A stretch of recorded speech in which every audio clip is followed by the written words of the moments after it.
August 10, 11, 12 తారీఖులలో సింహరాశి వారు మీ చుట్టూ ఒక వ్యక్తి మిమ్మల్ని రహస్యంగా గమనిస్తూ ఉన్నారన్నమాట. అంటే మీ చుట్టూ తిరుగుతూ ఒక వ్యక్తి మిమ్మల్ని రహస్యంగా గమనిస్తూ ఉన్నారు. ఇంతకీ ఆ వ్యక్తి ఎవరు? ఈ 3 రోజుల్లో ఆ వ్యక్తి మీకు ఎలాంటి నమస్కారం అండి అందరికీ. మనలో మన కుటుంబంలో ఎన్నో సమస్యలు ఉంటాయి. అంటే డబ్బు నిలవకపోవటం, అలానే ఇక రకరకాల చెప్పుకోలేని పర్సనల్ సమస్యలు, ఇలాంటివి ఎన్నో రకాలైనటువంటి సమస్యలు అనేవి ఉంటాయి. ఇలాంటి ప్రతి సమస్యకి ఒక మంచి గురువు గారు ఉంటే ఆ సమస్యకి పరిష్కారం అనేది ఖచ్చితంగా నెరవేరుతుంది. అలానే మాకు తెలిసినటువంటి కొంతమంది కూడా మీరు అంటే ఏవైనా సమస్యల్లో ఉన్నప్పుడు మీ సమస్య మొన్న తీరిపోయింది కదా ఎలా అని అడిగినప్పుడు వారికి నేను సజెస్ట్ చేస్తానన్నమాట. సో అలానే నాకు తెలిసిన ఒక గురువు గారు ఉన్నారు. వారు మీకు ఏ సమస్యలు వచ్చినా తప్పకుండా మీ జాతకం చూసి మీ సమస్యకి పరిష్కార మార్గాన్ని చూపిస్తారు. అలానే ఎక్కువగా డబ్బుని కూడా తీసుకోరండి. జాతకం చెప్పడానికి కూడా చాలా తక్కువ ఖర్చుతోనే మీకుండే సమస్యలను తొలగించుకోవచ్చు. అయితే సకల సమస్యలకు పరిష్కార మార్గం అనేది ఖచ్చితంగా వారు చూపించగలుగుతారు. శ్రీ వారాహి అమ్మవారి జ్యోతిష్యాలయం.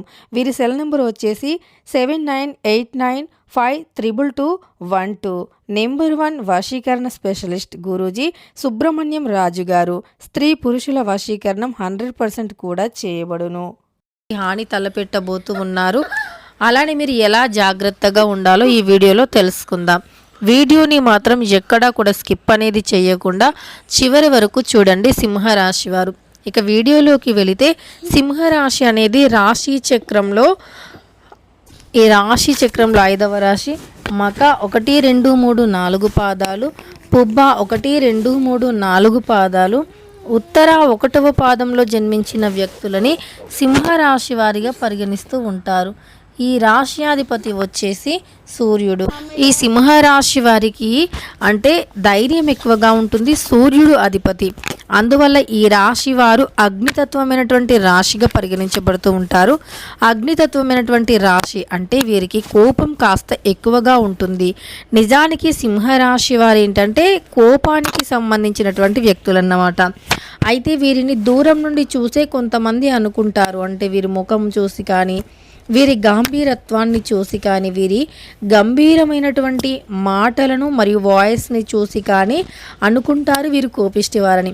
అలానే వీరి మాటలు అలానే వీరి పనులు గంభీరంగా ఉంటాయేమో కానీ వీరు చూడటానికి అందంగా ఉంటారు. కలర్ కూడా తెల్లగా ఉంటారన్నమాట. సింహరాశి వారు ఎక్కువగా తెలుపు రంగులోనే ఉంటారు. ఎందుకు అంటే సూర్యుడు అధిపతి. సూర్యుడు ఎలా ఉంటారు? ఎర్రగా ఉంటారు ఎప్పుడూ కూడా. అలా వీరు కూడా తెల్లగా అంటే ముఖబింబం చాలా అందంగా ఉంటుంది. అందరినీ ఆకట్టుకునేటటువంటి మంచి రంగుని వీరు కలిగి ఉంటారు. సౌందర్యాన్ని కలిగి ఉంటారు. అలానే వీరు ఎత్తు అంటే మంచి హైటు, మంచి కలరు ఉంటారు. ఈ సింహరాశిలో జన్మించిన పురుషులు కూడా అంతే అన్నమాట. వీరు ఏంటంటే ఎత్తు మంచి హైటు ఉంటారు. అలానే వీరు గంభీరం కూడా ఎక్కువగా ఉంటుందన్నమాట. అంతే కాస్త గంభీరత్వం, కోపం అనేది వీరికి కాస్త ఎక్కువగా ఉంటుంది. వీరు కోపంలో కూడా నిర్ణయాలు ఎప్పుడైనా సరే ఆలోచించి అంటే ఎవరిని పడితే వారిని ఏమీ అనరన్నమాట. అలానే వీలైనంత మట్టుకు వీరు చాలా తెలివిగా ఉంటారు. వీరి రహస్యాలను ఇలా మంచి రంగుతో తెలివితో ఉంటారన్నమాట.